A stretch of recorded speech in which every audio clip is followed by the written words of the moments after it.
தாவேகா தலைவர் விஜய் மேல அவங்களுடைய மனைவி சங்கீதா அவர்கள் விவாகரத்து வேண்டி ஒரு மனு நீதிமன்றத்தில் கொடுத்துருக்காங்க. ஏன் இந்த டைமிங் ஒரு திக் ஆஃப் தி எலெக்ஷன் பேட்டலில் விஜய் இருக்கும்போது அவர் gaining ground day by day அவருக்கு சப்போர்ட் சொல்ல ஆகிட்டு இருக்கும்போது இவ்வளோ நாள் 4 வருஷமா 3 வருஷமான்றவங்க ஏன் பிப்ரவரி 24 சூஸ் பண்ணாங்க? விவாகரத்து கோரிக்கை வைக்கிறதுக்கு அவங்களுக்கு உரிமை இருக்குது, அதில் ஒன்றும் நம்ம தலையிடல. ஆனால் அந்த விவாகரத்து கோரிக்கை அவங்க எழுப்பிய நேரம், அந்த கோரிக்கை மனு அப்படியே கோர்ட்லேருந்து ஊடகங்களுக்கு கசிந்த விதம், அதை வச்சுக்கிட்டு நேற்று மத்தியானத்திலிருந்து இன்னைக்கு திமுக ஆதரவாளர்கள்னு சொல்லிக்கிறவங்க மற்றவர்கள் எல்லாம் பொது வெளியில் ஒரு விசாரணையை நடத்தி முடிச்சிட்டாங்க, தீர்ப்பை வழங்கிட்டாங்க. இந்த மீடியா ட்ரோலு கனவுல கூட நினைச்சு பாத்துறாரு. சன் நியூஸ் தான் சார் அதிகமா வன்மத்தை கற்று அவங்க பேசாம டிஎம்கே அபிஷியல் டிவி நிக்கலாம், கலைஞர் டிவியை விட. அதாவது நடுநிலைன்னு போர்வையை போத்திக்கிட்டு இந்த விபச்சாரத்தனம் பண்றது இருக்கு பாருங்க, இது ரொம்ப மோசம்ன்ற. விஜய் மேல ஒரு நல்ல அபிப்பிராயம் மக்களுக்கு இருக்கு, தெரிஞ்சோ தெரியாமலோ. அப்ப அந்த நல்ல அபிப்பிராயத்தை சிதைக்கணும். அதுக்கு they use various methods, various persons. அவங்களுக்கு எல்லாமே எதுவும் ஃபேர்னு நினைக்கிறாங்க. அது மாதிரி இது ஒன்று ஆயிடுச்சோ, அவங்க ஃபேமிலி மேட்டர் வரைக்கும் போறதுன்றது ஜென்டில்மேன்கன்றாங்க. அப்போ இந்த இமேஜை உடைக்கிறதுக்காக நீச்சத்தனமா இப்படிலாம் செய்வாங்கன்னு சொன்னா கடைசி நாளா இருக்கும். அடுத்த இயரிங் ஏப்ரல் 20ங்க, அதுக்குள்ள தேர்தலே முடிஞ்சிருக்கும்னு நான் நினைக்கிறேன். யாரையும் அவர் தப்பா பேசுறது இல்லை. அவரை எதிர்த்தா கூட அவர் அதுக்கு பதில். விஜய் மாதிரி ஆட்கள் இமேஜை அவ்வளோ ஈஸியாக இவங்களால காலி பண்ண முடியாது. 2026 சட்டமன்ற தேர்தலில் வெற்றி, விஜய் முதல்வர் ஆகணும், அதில் மட்டும்தான் நினைக்கணும். இப்போ மற்ற இந்த சில்லறை மேட்டரெல்லாம் தள்ளி விட்டுருந்தோம்.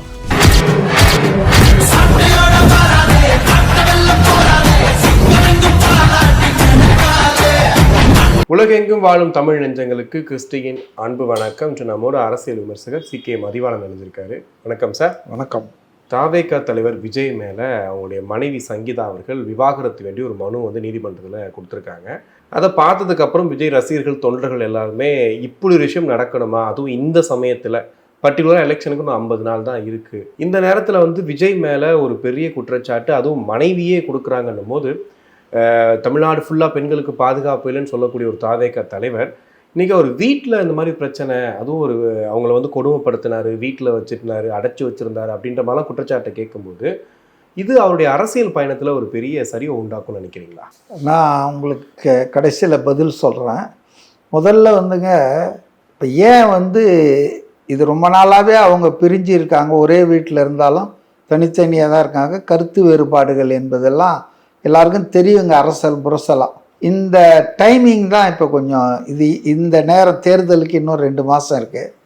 இந்த நேரத்தில் அவங்க அதை ஃபைல் பண்ணியிருக்காங்க. அது அவங்களுடைய உரிமை, நம்ம அதை பற்றி ஒன்றும் சொல்லலை. அவங்க தரப்பு வாதத்தை வச்சுருக்காங்க நீதிமன்றத்தில். இப்போ எதிர்த்தரப்பு வாதத்தை கேட்கும். இப்போ தான் அதெல்லாம் உண்மையாக நீங்கள் சொன்னீங்கல்ல, இதெல்லாம் குற்றச்சாட்டுகள் தான், இதெல்லாம் உண்மைதானா என்பது அவங்க பதில் சொல்லுவாங்க. 2 கருத்தையும் கேட்டு நீதிபதி சொல்லும்போது தான் அதனுடைய உண்மைத்தன்மை வெளிவரும். அதனால் இப்போ நம்ம போய் we cannot jump into any conclusion. ஒரு தரப்பு சொல்லியிருக்கு, மற்றொரு தரப்பு என்னன்றதை நம்ம கேட்ட பிறகு தான் அப்புறம் நீதிமன்ற தீர்ப்பு வரும், அதை நம்ம பார்த்துக்கலாங்க. அதனால் அதுக்குள்ளே நம்ம போய் இப்போ மெரிட்ஸ் அண்ட் டிமெரிட்ஸ்குள்ளே நான் போக விரும்பலை. ஆனால் 2 விஷயம் மட்டும் எனக்கு நெருடலாக இருக்குது.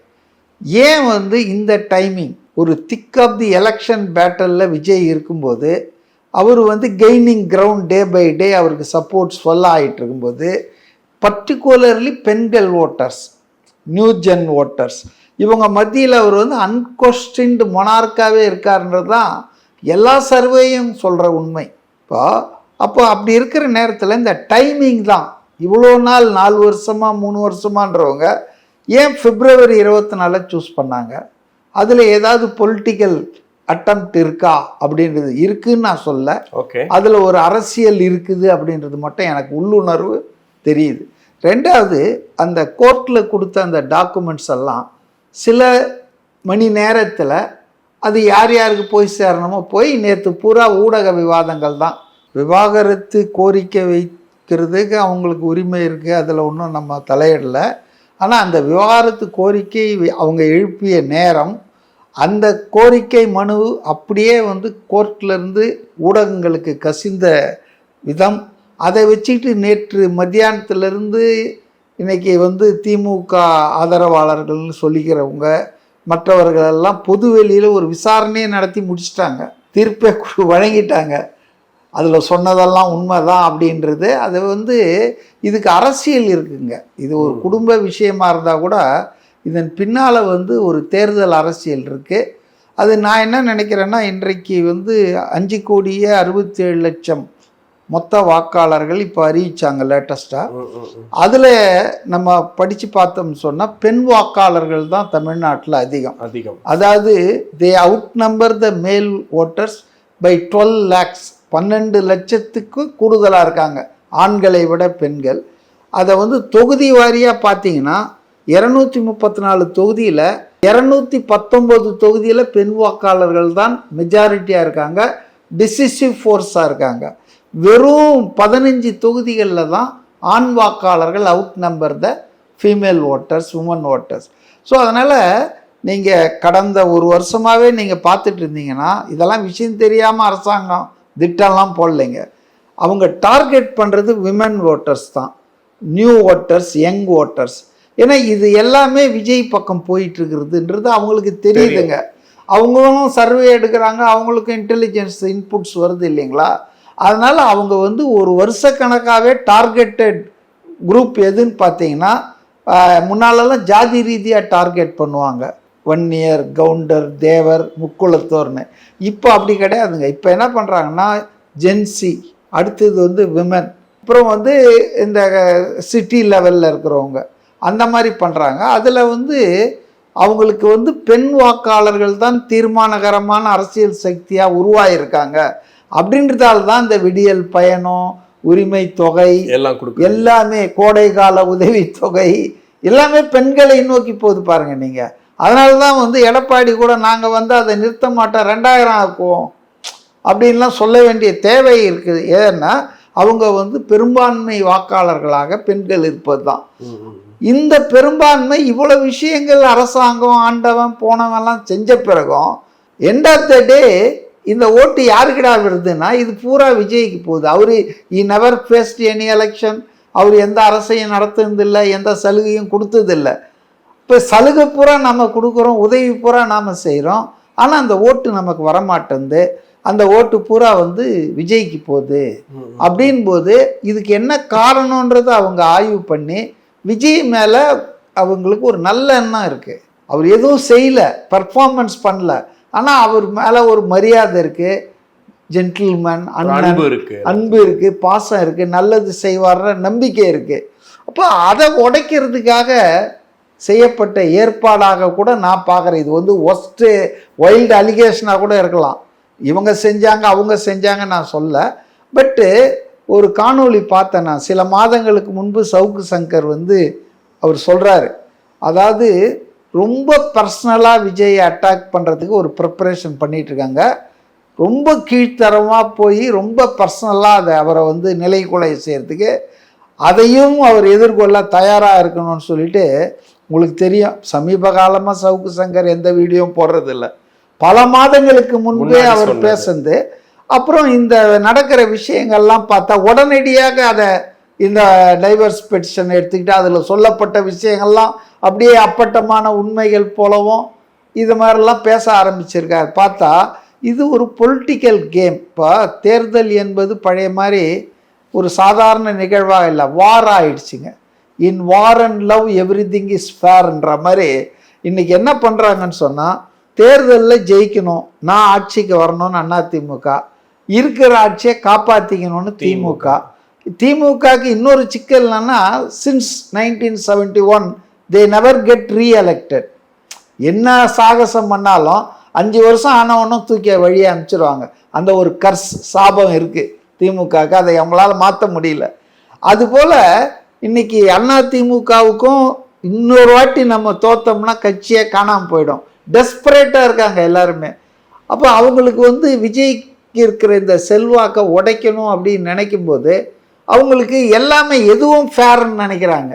ஃபேமிலி மேட்டரை கொண்டு வந்து வெளியே பேசுறது, ஃபேமிலியிலே ப்ராப்ளத்தை உண்டாக்குறது. இல்லைன்னா எப்போவோ புலி படத்தும் போது மேனேஜராக இருந்தவனை மேனேஜர் இணைந்தார் முன்னாள் மேனேஜர்ன்றாங்க. அவன் போன எலெக்ஷனில் வந்து மக்கள் நீதி மையத்தில் அசம்பிளி கேண்டிடேட்டில் நின்று தோத்துருக்கான். அப்போ என்ன சொல்லணும் நீங்கள்? மக்கள் நீதி மையத்தில் சட்டமன்ற வேட்பாளருக்கு நின்னவர் தோத்தாருன்னு சொல்ல வந்து சேர்ந்தாருன்னு சொல்ல மொழிய, அதுக்கு முன்னால் போன ஜென்மத்தில் இருந்ததெல்லாம் விஜயோட கனெக்ட் பண்ணோம், விஜயை கனெக்ட் பண்ணோம். இப்போ கூட நான் பார்த்தேன், யாரோ ஒருத்தர் உதவியாளர் என்ன மாரில் எட்டி உதவிச்சிட்டாரு. இப்போ காலையில் கூட நான் சொல்லிட்டு இருந்தேன், ஒரு வழக்கு நடந்துட்டு இருந்ததான் ஒரு கோர்ட்டில். ஜட்ஜி கேஸை பார்த்துட்டு, என்னங்க இது வந்து என்ன கேஸா? சார் இவன் என்னை தேவாங்கன்னு திட்டான். எப்போ திட்டினான்? 10 வருஷத்துக்கு முன்னால் திட்டினான். அப்புறம் ஏன் இப்போ வந்து பேசுகிறேன்னா, காலையில் தான் சார் 10 மணிக்கு நான் தேவாங்க பார்த்தேன், இவ்வளோ மோசமாக இருக்குதுன்னு தான் சார் கேஸ் போட்டானா. அதுபோல் 10 வருஷத்துக்கு முன்னால் எட்டி உதைத்தார். அப்புறம் சரத்குமார் நெப்போலியனை கேரவனிலேருந்து இறக்கி விட்டார். இதெல்லாம் ஏன் இப்போ வருதுன்னா, விஜய் மேலே ஒரு நல்ல அபிப்பிராயம் மக்களுக்கு இருக்குது, தெரிஞ்சோ தெரியாமலோ. அப்போ அந்த நல்ல அபிப்பிராயத்தை சிதைக்கணும். அதுக்கு they use various methods, various persons, various incidents. அது மாதிரி இது ஒன்று ஆயிடுச்சோ, அவங்க ஃபேமிலி மேட்ரு வரைக்கும் போகிறதுன்றது. இப்போ சவுக்கு சங்கர் சொன்னது, இந்த இது வந்து மேட்ரு கசிஞ்சு விடுத்து, இதெல்லாம் பார்க்கும்போது இப்போ நான் என்ன சொல்கிறேன்னா, கரூரில் வந்து செப்டம்பர் 27, 2025 அந்த சம்பவம் நடந்த உடனே தொடங்கினாங்க திமுக ஆட்கள். ஏன்னால்தான் தான் கொலையாயிடுச்சு, இவன் சாகடிச்சிட்டான் அப்படின்னாங்க. விடிய காத்தால ப்ரெஸ்ஸில் போஸ்டர் அடித்து ஒட்டினாங்க கரூரில். இல்லாத மாணவர் அமைப்பு பேரில் கொலையாளி கிரிமினல் கைது செய் விஜயன்னு இவங்களே எல்லாம் பண்ணிட்டாங்க. ஆனால் 1 மாதம் அடித்தாங்க. அதுக்கு தாவேக்கால எந்த பதிலும் சொல்ல. அவங்க கேட்டால் சொன்னாங்க, நாங்கள் ஷாக்கில் இருந்தோம், அதுலேருந்து எங்களால் மீள முடியலன்னு. பட் அதுக்கப்புறம் எடுத்து பார்த்தா ஸ்ட்ரேஞ்சிலி கொலையாளி பட்டத்தெல்லாம் கொடுத்தா கூட அந்த யாரெல்லாம் இறந்தாங்களோ அந்த குடும்பத்தில் இருக்கிற மெம்பர்ஸு, சார் நல்லவருங்க, அவர் மேலே எந்த தப்பும் இல்லை அப்படின்னாங்க. மட்டும் இல்லை, இம்மி அளவு கூட அவருடைய பவர், அவர் சப்போர்ட் குறையில கூட தான் ஆரம்பிச்சிருக்குது. இப்போ போன வேலூரில் அவரே சொன்னார் 30%ன்னு. அவரே சொன்னார்னு ஏன் சொல்கிறேன்னா, அவர் சாதாரணமாக லூஸ் ஸ்டாக் பண்ண மாட்டார். கண்டிப்பாக சர்வே வராமல் சொல்ல முடியும். சர்வே மட்டும் இல்லை, அதை கிராஸ் செக் பண்ணி அதை நம்பகத்தன். ஏன்னா Vijay is such a person. அவர் எடுத்தங்கவுத்தன் அடிச்சு விட மாட்டார், ஆதவ அர்ஜுனா மாதிரியோ செங்கோட்டையன் மாதிரியோ. ஸோ அதனால் வந்து என்னை பொறுத்தவரையில் இது ஒரு டயபாலிக்கல் அட்டம்ப்ட்னுவாங்க ஆங்கிலத்தில். மனைவி வந்து கொடுக்கறது இருக்குல்ல சார், இப்போ நீங்கள் சொல்கிற மாதிரி திட்டமிட்ட சதிங்கிறது கோர்ட்ல இருந்து எப்படி இந்த டாக்குமெண்ட் வெளியே வந்தது, வெளியே வந்து எப்படி பரவுனது, அதுவும் குறிப்பிட்டு ஒரு சேனல் வந்து வரி வரியாக செய்தி போட்டு இந்த 10 மார்க் கொஸ்டின் மாதிரி போட்டு வச்சிருக்காங்க. ஆமாம், கார்டெல்லாம் போடுறாங்க. கார்டெல்லாம் ஒரு 12-13 போஸ்ட் போட்டிருக்காங்க. ஆனால் இதெல்லாம் எனக்கு என்ன தமாஷா இருக்குன்னா, இதெல்லாம் செய்கிறவங்க யாருன்னா, தமிழ்நாட்டில் மனைவி, துணைவி, இணைவின்ற அகராதிக்கு வார்த்தைகள் கொடுத்தவங்க. தமிழ்நாட்டில் வந்து இதை செய்கிற திமுகவினர் தான் மெயினாக செய்கிறாங்க. சில இடங்களில் நாம் தமிழர் கட்சி பாவம் அந்த இடும்பை கார்த்தின்றவர் போட்டிருந்தார். நான் கூட பதில் போட்டேன், தம்பி இதுக்கு மேலே உன்னால் விஜய் இதில் அடிக்க முடியாது, ஏன்னா அடித்தா அந்த நடிகை விஜயலட்சுமியிலேருந்து எல்லாம் வந்துடும், காளியம்மாவை என்ன பேசி நீங்கள் அனுப்பிச்சிங்கன்னு, அதனால் இவ்வளோதான்பா உன்னால் பண்ண முடியும்னு போட்டேன். அப்போது இன்றைக்கி வந்து விஜய்க்கு எதிரானவர்கள் எல்லாம் இந்த சம்பவத்தை, இந்த செய்தியை குற்றச்சாட்டு மாதிரி ஆக்கி தீர்ப்பே கொடுத்துட்ருக்காங்க. அப்போ இது வந்து என்ன நோக்கம்னா, அதான் நான் சொன்ன பாருங்கள், பெண் வாக்காளர்களை குறி வச்சு நடத்தப்படக்கூடிய பிரச்சாரமாகத்தான் நான் பார்க்குறேன். ப்ரொபகண்டா தான். எலெக்ஷன் முடிஞ்சவனு ஒன்றும் இல்லை. இப்போ பாருங்கள், இதுலேருந்து கொஞ்சம் வெளியே போய் வரேன் நான். கேம்பெயின் ப்ரொபகண்டா எவ்வளோ டெட்லி பாய்சனஸாக ஆகுன்றதுக்கு, டெல்லி சட்டமன்ற தேர்தல் நடக்கிறதுக்கு முன்னால் அரவிந்த் கெஜ்ரிவாலை கைது பண்ணாங்க, ஜெயிலில் வச்சாங்க. அவங்களுடைய டெப்டி சீஃப் மினிஸ்டர் அவரையும் ஜெயிலில் வச்சாங்க. ஊழலுக்கு எதிராக கொடி பிடிச்சி ஆட்சிக்கு வந்தவரை மதுபான இது கொள்கையில் ஊழல் பண்ணிட்டேன்னு உள்ளத்துக்கு வச்சாங்க.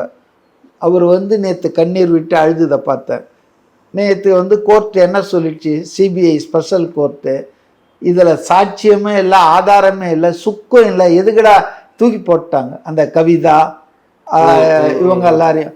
அப்போ ஆனால் ஆல் செட் அண்ட் டன் இந்த ஒரு வருஷம் அவங்க சந்தித்த அவமானம், அவங்க சிறைவாசம், அனுபவித்த கொடுமை எல்லாத்தையும் விட தேர்தலில் தோத்துட்டாங்கல்ல, முடிஞ்சு போச்சு. தொடர்ந்து 8 வருஷம் டெல்லி தலைநகரை பாஜக கையில் பிடிக்காம வச்சிருந்தவர் இந்த ஊழல் புகாரை வச்சு அடிச்சு காலி பண்ணாங்கல்ல. நான் எதுக்கு இதை சொல்கிறேன்னா, campaign propaganda is most important part of an electioneering. அப்போ எலெக்ஷனரிங் பண்ணும்போது ஒரு ஆளை வந்து கேரக்டர் அசாசினேட் பண்ணுறது, இவன் இப்படி அவன் அப்படின்னு. நான் ஏன் விஜயை வந்து இன்னமும் ஆதரிக்கிறேன் அப்படின்னா, பர்சனலாக சினிமா உலகத்தை பற்றி உங்களுக்கு தெரியும், அதில் வந்து தப்பி பிழைப்பவர்கள் சிவகுமார் மாதிரி 1-2 பேர் தான், வெகு சிலர். அநேகமாக 90% வந்து பலியாயிடுவாங்க. அந்த ஃபீல்டு அப்படி. நான் அதை வந்து தப்பாக சொல்ல, நம்ம கண் முன்னாலேயே எவ்வளோ உதாரணங்கள் இருக்கு. லேட்டஸ்ட் ஜெயம் ரவி மோகன், இப்போ ரவி மோகன், பிரபு தேவா, இப்படி என்னால் பல பேர்களை, சரத்குமார், குஷ்பு, இப்படி எல்லாரையும் சொல்ல முடியும். அப்படிப்பட்ட ஒரு சினிமா துறையில் 30 ஆண்டு காலம் பயணித்த உச்சியில் சூப்பர் ஸ்டாராக இருந்த ஆள் ஒரு சின்ன சிராய்ப்பு கூட இல்லாமல் வெளியே வந்தாரும்போது, அவர் basically should be strong character person, disciplined person, நல்ல வளர்ப்பில் வளர்ந்தவராக இருப்பார், பண்புல சிறந்தவராக இருப்பார். இல்லைன்னா நிச்சயமாக வந்து இப்படி வெளியே வர முடியாது. ஸ்கேப் நீங்கள் வந்து இதாகிடுவீங்க, பேர் எப்படி ரிப்பேர் ஆகும் யாராக இருந்தாலும். ஏன்னா அந்த துறை அப்படி. கண்டிப்பாக நீங்கள் பனைமரத்தடியில் நின்று பாலை குடித்தாலும் கல்லை குடிக்கிறேன்னு தான் சொல்லுவாங்க. அந்த துறை அப்படி. ஆனால் இந்த துறையில் ஒரு ஆள் 1 வருஷம் 2 வருஷம் இல்லை, 30 வருஷம் குப்பையை கொட்டிட்டு கடைசி வரைக்கும் அவர் மேலே எந்த குற்றச்சாட்டும் இல்லை. எல்லாருமே சொல்கிறாங்க, நான் வேரியஸ் ஆள்கிட்ட பேசியிருக்கேன், அந்த ஜென்டில்மேன்கன்றாங்க. அதுவும் பெண் நடிகைகள் விஜய்க்கு கூட இருந்தால் எங்களுக்கு கம்ஃபர்ட் ஜோன், பாதுகாப்புன்றாங்க.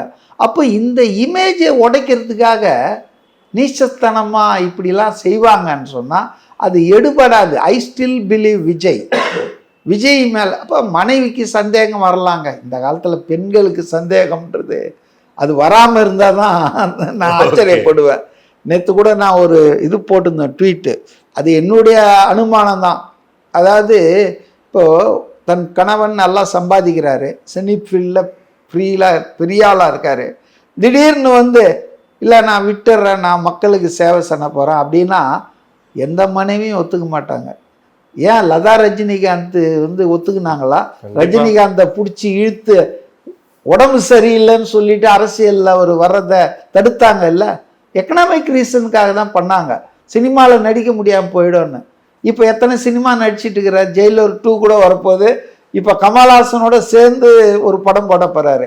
அப்போது மனைவிமார்களுக்கு எப்போவுமே கணவன் சம்பாத்தியம் பண்ணி கொடுத்து வசதியாக இருக்கிறது விரும்புவாங்க. அதை நான் தப்புன்னு சொல்ல, இயல்பு. அப்போ ஒரு ஆள் இதெல்லாம் விட்டுவிட்டு ₹1 ₹2 இல்லை, கத்திரிக்காய் வாங்குற காசு இல்லை, 200 கோடி 300 கோடி இதை விட்டுவிட்டு நான் வந்து இனிமேல் நடிக்க மாட்டேன். மேபி இதெல்லாம் ஃபேமிலியில் பேசியிருக்கலாம். நான் சொல்கிறேங்க, விஜய் என்னவோ தூங்கி எழுந்து சரத்குமார் மாதிரி காலையில் வந்து கட்சி மாறல. 10 வருஷ பிளானுங்க. விஜய் வந்து அரசியலில் இருக்கிறது வரணுன்றது தீர்மானித்து எடுத்த முடிவு. 10 வருஷமாக அவர் அந்த கொக்கு காத்துட்டே இருக்கோன்னு சொல்லுவாங்களா, அந்த மாதிரி பர்டிகுலர் டைமில் வந்து அவர் லேண்ட் ஆனார். ஆனால் அதுக்கு முன்னால் அரசியலை படித்தார், காத்துக்கிட்டு இருந்தார், அரசியலுக்காக தயாரானார். ஸோ இது கண்டிப்பாக probably he might have discussed with his wife at least. இந்த மாதிரி பல காரணங்கள் இருக்கலாங்க. கணவனுக்கும் மனைவிக்கும் இடையில் மனஸ்தாபம் வர்றதுக்கு, ஈகோ வர்றதுக்கு, டிஃப்ரென்ஸ் ஆகுது, இதெல்லாம் வீட்டுக்கு வீடு வாசப்படின்னுவாங்க. ஆனால் இதை ஒரு பெரிய இஷ்யூவாக்கி இதுதான் இன்னைக்கு தமிழ்நாட்டின் முகம்.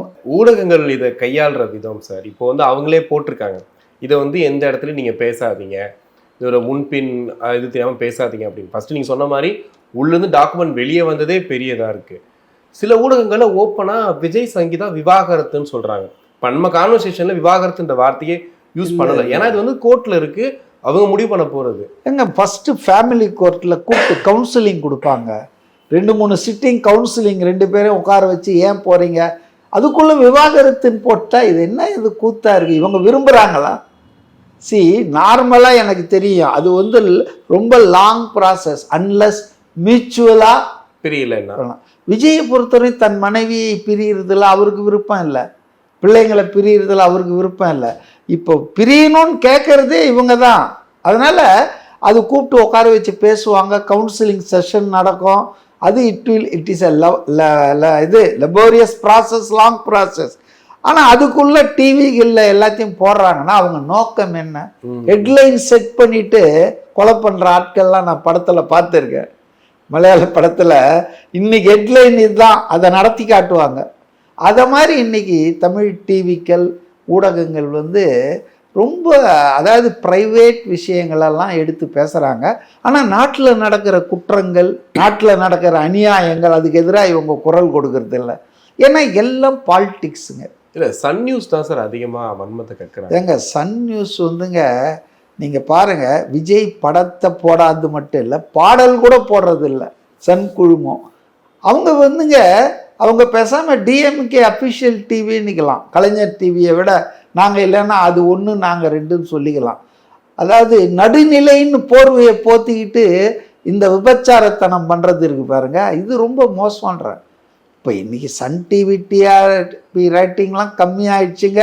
யாரும் அதனுடைய நியூஸ், தினகரன் பத்திரிகை இதெல்லாம் தினமலரை எப்படி எல்லாரும் வந்து தள்ளி விடுறாங்களோ அது ஒரு ஒரு ஒரு கட்சி சார்பு இருக்குன்னு, அதே மாதிரி தான் தினகரன் மாதிரி தான் சன் டிவி. அதனால் இப்போ யாரும் இப்போ பெருசாக சமூக ஊடகங்கள் தான் இன்றைக்கி மக்களுக்கு வந்து ஓரளவுக்கு அதுலேயும் இப்போ நிறைய விலைக்கு வாங்குறாங்க, நிறைய பெய்டு பண்ணுறாங்க.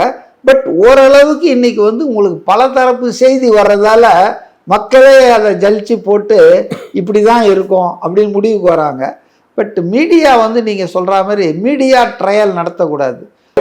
இமேஜை கெடுத்துற முடியும்னு நினைக்கிறாங்களா? இல்லை சார், நான் அப்படியெல்லாம் நினைக்கல. கரூர் சம்பவம் ஒரு ஷைனிங் எக்ஸாம்பிள்.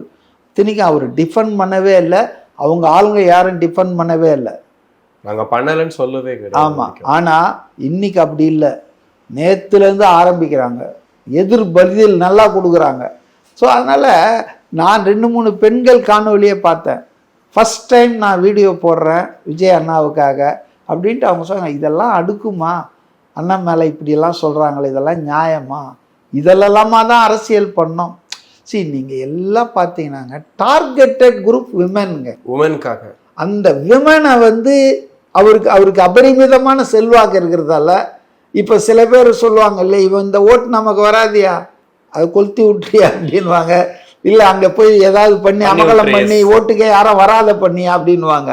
அந்த மாதிரி பெண்கள் வாக்குகள் வரக்கூடாது விஜய்க்கு, ஏன்னா அதுதான் மெஜாரிட்டி வாக்கு. இப்போ வாக்கு சதவீதம் குறையிறதுக்கு வாய்ப்பு இருக்குமா? அதெல்லாம் ஒன்றும் இது பாருங்க, இன்னும் 2 நாளைக்கு பரபரப்பாக பேசுவாங்க, 2 நாள் டிவியில் பேசிகிட்டு இருப்பாங்க, இல்லை மிஞ்சி போனால் 1 வாரம் பேசுவாங்க, அவ்வளோதான். அதுக்கப்புறம் இதுக்கு ஆய்வுலே கிடையாதுங்க.